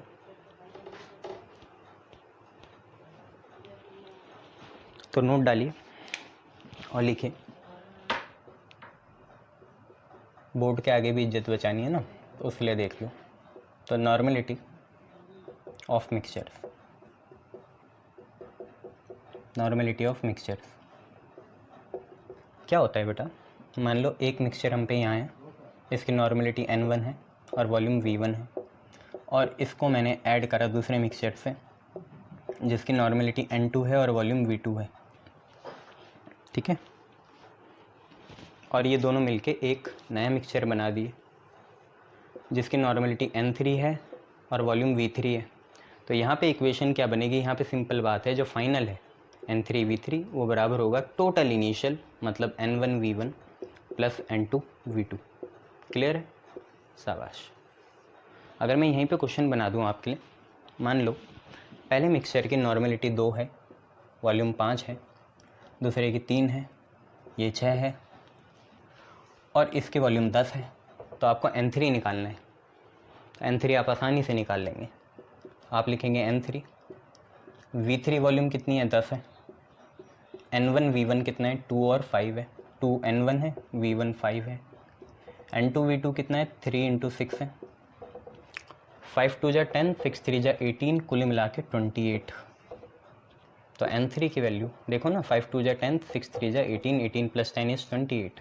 N3 की वैल्यू 28/10 आ गई, मतलब 2.8 आ गई। और N ही लिख लिया करो, N जैसे मोलैरिटी के लिए कैपिटल M लिखते हो, नॉर्मेलिटी के लिए स्मॉल n लिखते हो स्मॉल m, ऐसी मोलैरिटी के लिए स्मॉल m लिखते हो, ऐसी नॉर्मेलिटी के लिए कैपिटल N, या याद रखो ग्राम इक्विवेलेंट पर लीटर होता है। तो नॉर्मेलिटी ऑफ मिक्सचर भी आपको समझ में आ गया। अब ऐसी ही एक एक्सियोम बता देता हूँ। एक्सियोम क्या होती है, जिसका प्रूफ ज़रूरी नहीं है और बताऊँगा भी नहीं मैं, ज़रूरी नहीं होता। एक्सियोम आपने मैथ में बहुत पढ़ी है। एक्सियोम जैसे 2 + 2 4 ही होगा, एक्सियोम है। आसमान काला होगा, एक्सियोम है। ऐसे ही एक नई इक्वेशन देख लो जिसको हम मोलैरिटी इक्वेशन बोलते हैं। प्रूफ तो मैं कर दूंगा, ऐसी कोई बात नहीं है, पर टाइम वेस्ट होगा।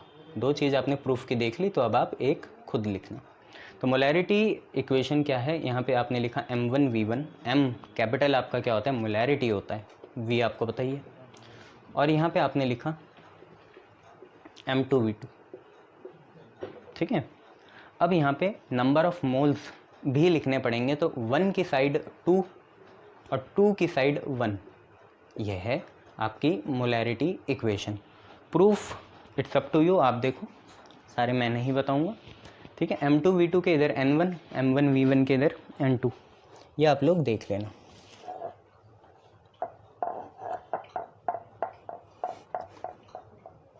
चलिए बहुत बढ़िया। अब ज़रा कुछ रिलेशंस हैं जो आप जब आपके बोर्ड के पेपर हो जाएंगे तब याद करना, क्योंकि वो बाद में एक काम आएगी, उनके कोई डेरिवेशन नहीं है। तो सबसे पहले उसमें है relation between molarity and mole fraction. Relation between molarity and mole fraction. Molarity और मोल फ्रैक्शन के बीच का रिलेशन। मोलैरिटी आपको पता ही है क्या होती है, कैपिटल M, और मोल फ्रैक्शन आपका X होता है। इनके बीच की रिलेशन क्या है? और मोल फ्रैक्शन क्योंकि सॉल्यूट का निकालेंगे तो 2 ही लेंगे, है ना। तो आपका X की वैल्यू है, X2 की वैल्यू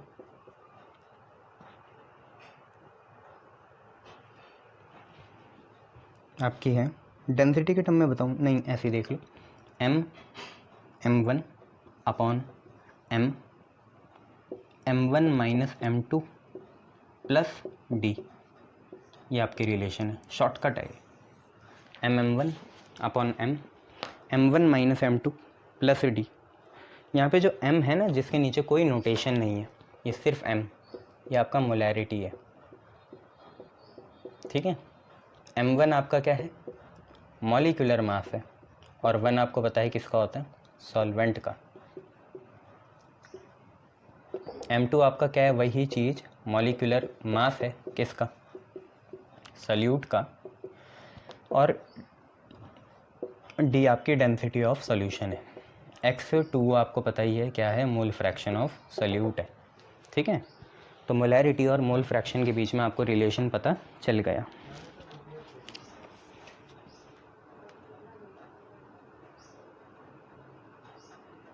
चलिए बहुत बढ़िया। इसके बाद मोलैलिटी और मोल फ्रैक्शन के बीच में रिलेशन देख लो। रिलेशन बिटवीन, दूसरा है रिलेशन बिटवीन मोलैलिटी, मोलैलिटी होता है small m, molality and mole fraction x, और उसी का निकालेंगे, आपको पता ही है सॉल्यूट का। तो X2 बराबर है molality small m, molecular mass 1 upon 1 plus M1, ठीक है। क्योंकि मोलैलिटी में सिर्फ वेट ऑफ सॉल्वेंट की ज़रूरत होती है, वेट ऑफ सॉल्वेंट आता है ना WA, इसलिए मॉलिक्यूलर मास भी किसका है, सिर्फ सॉल्वेंट का आया। M1 आपको पता ही है ये चीज़ है, स्मॉल m आपको पता है मोलैलिटी है, और X2 आपको पता ही होता है, ठीक है, शाबाश।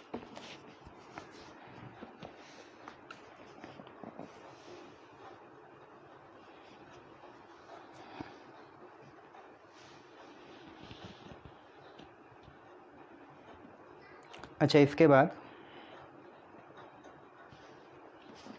आप जो है मोलैरिटी और मोलैलिटी के बीच में जो रिलेशन है, हालांकि ये आपके बोर्ड के लिए में इम्पॉर्टेंट है, MCQ में पूछ लेंगे कि मोलैरिटी और मोलैलिटी के बीच में क्या रिलेशन है, ठीक है। तो ये लोग भी आप, ये भी आप याद रखना।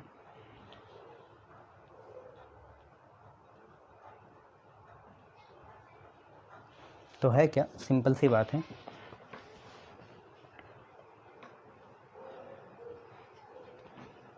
Small m is equal to capital M D minus MM2, या इसे हम ऐसे भी लिख सकते हैं, small m is equal to capital M, चलो वाला नहीं, वो तो कन्वर्जन आप खुद कर लोगे। एक दूसरा दिखाता हूँ आपको इसमें, m is equal to M into, conversion के साथ है ये, है ना, सारे कन्वर्जन जो होते हैं ना 1000 वाले, उसके साथ है ये।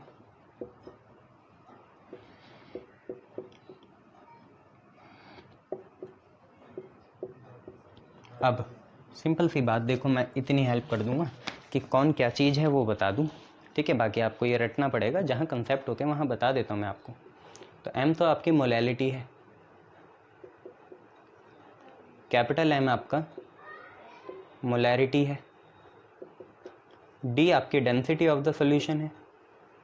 अगर कैपिटल M के नीचे नोटेशन लग जाए तो वो मॉलिक्यूलर मास होता है, और M2 मतलब मॉलिक्यूलर मास ऑफ सॉल्यूट, तो ये चीज़ें आपको पता चली। Small m is molarity, capital M is molarity, small d is density, m2 is molecular mass of solute.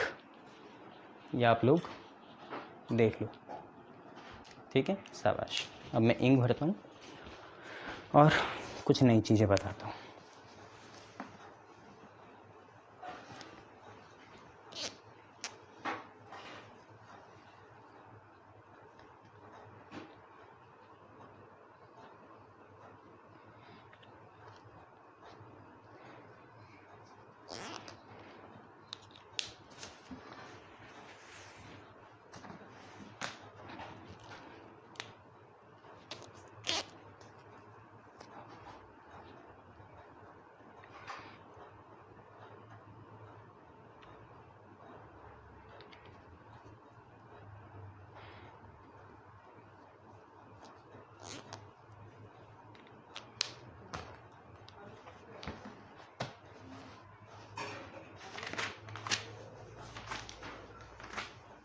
चलिए, बहुत बढ़िया। अब ज़रा आप एक चीज़ देख लीजिए, वेपर प्रेशर क्या होता है, क्योंकि इसी से आपका नेक्स्ट लॉ आएगा। हेनरी लॉ आपने पढ़ लिया है। वेपर प्रेशर के बाद आपका दूसरा लॉ आएगा, राउल्ट्स लॉ। तो उसके लिए आप एक बार वेपर प्रेशर समझ लीजिए क्या होता है। Vapour pressure,